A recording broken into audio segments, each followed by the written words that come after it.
This is the time when we speculate somewhat around the Ballon d'Or. If you could vote, would you vote for Ousmane Dembele? Yes. Can you tell us why? Do I really need to explain myself? We talk about who at the moment. Lamine Yamal, Ousmane Dembele. I would vote for Dembele. Explaining means that things are not clear, but to me things are very clear. Emmanuel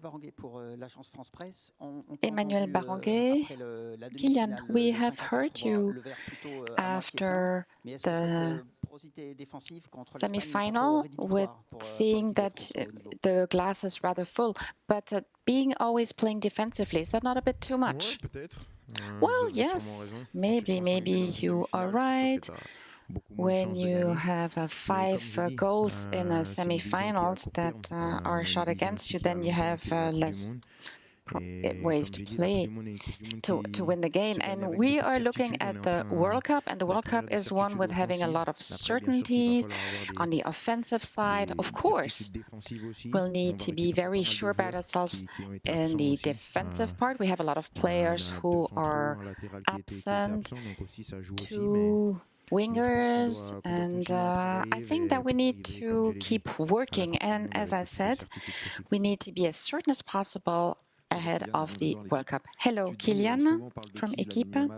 Who are we talking about at the moment, Lamine Yamal or Ousmane Dembele at the moment? Are we too restrictive for the Ballon d'Or? Well, things evolve very rapidly. It's something that evolves very rapidly, and the latest winners showed us some players we didn't think they would win it, and then they did it. It's in September and October, and until then, a lot of things can happen. At the moment, we're talking about both players. Hello, Kylian, Jean-François Perez. Is this the first time that we have heard you in a few days?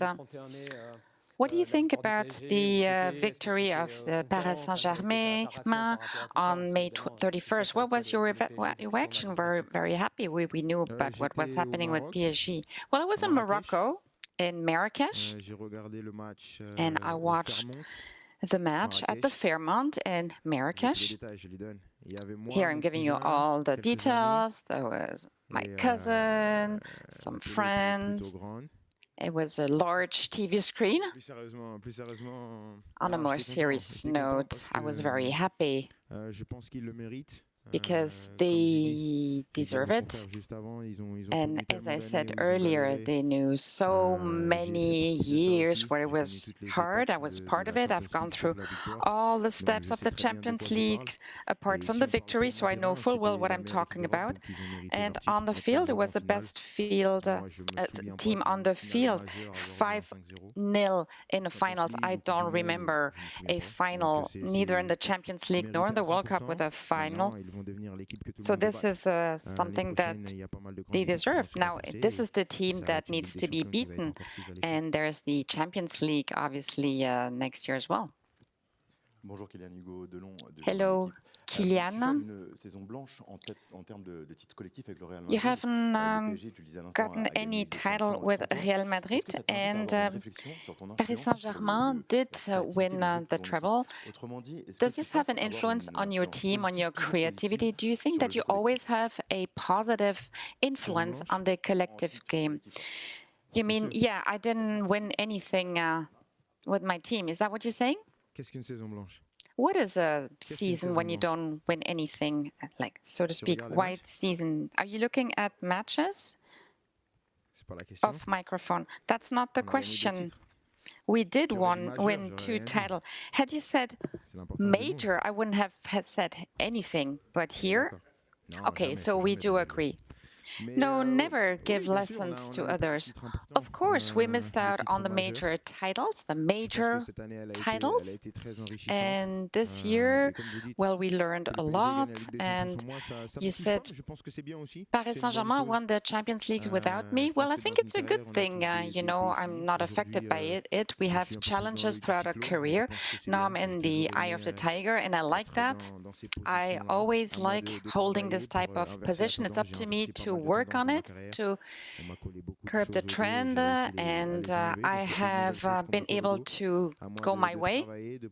So it's important to work and to make progress, and hopefully next week win all these titles. And now, you know, maybe you will not ask me about the Saison Blanche anymore, white season.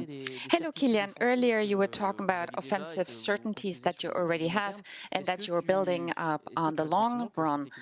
Do you feel that the French side can evolve with 4 players playing and attacking on the long term? When I talk about certainties, I'm talking about the match that we played when we played Spain. There are things where we improve. We had opportunities that we created in the game, and that's what I'm talking about. Then, of course, we can have 4 players in the attacking side, or 3.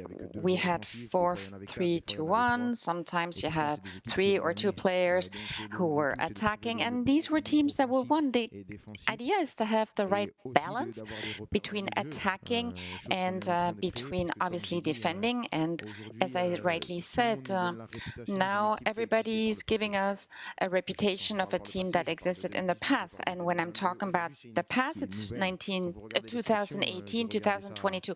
Now it's a new team. And when you look at the sides, most don't have more than 30 caps. So it's a team that needs to be built up. And to build up its reputation and not work on the past reputation. And that is the challenge lying ahead. There's a lot of talent without this team, and I think that we can do a lot of great things. Hello, Kylian. You played throughout the season in Real Madrid in the Axe, and even when you played against Spain, do you think that you have made progress this season? And how did you make progress playing on this position? And if so, what can you improve? After having played number 9 in clubs, football, and in the national team, it's not the same, but to make progress in certain areas, this is the position that I played in the past, but not much. And I'm starting to get used to holding this position. What I do know is that in football, nothing is certain. There's a lot of uncertainties. Maybe tomorrow I will play another position and the day after another one. At the moment, I'm playing in the Axe, and I try to do as best as I possibly can. Hello, Kylian. 2 questions in one. First, on Paris Saint-Germain's victory. Are you thinking that maybe you left 1 year too soon? And then Ryan Cherki, you're very close by to him. How did you help him in his first cap? And what do you think about him? I don't think that I left Paris Saint-Germain too soon. My story with Paris Saint-Germain was over. It needed to come to an end. And that is the reason why I am not bitter about it at all. I think I have reached the end of the road. And when you do so, then you cannot be bitter. You cannot have any regrets. I did try everything. I gave it all. And it's just destiny. It had to take place without me. Now, with regards to Ryan Cherki, it's not me, but the side. Our side, we helped him as much as we possibly can, and the qualities that this player has are obvious. We never had any doubt. It is a player that can bring a lot to our side, and everything is in the head, and it's up to him to be fine. A last question. Would you say that you found 100% of your capacity since January and that you're back to your best level? It's hard to say. I'm not an expert in maths. I don't know if I can reach 100%. But since January, I've been feeling good. I had great performances. It's not perfect. Nobody is perfect. But I believe that I'm on a going upstream, and this is great. I'm feeling good. And the most important thing is to win titles. Not everything is perfect, because what is perfect is to win titles. We have the Club World Cup ahead, and it's a major trophy that will determine a lot of things in the future. And afterwards, we're going on a vacation, and then we'll start a new year that will be even longer, I believe. And we'll see how much time we'll have to recuperate, but we will be there, whatever happens.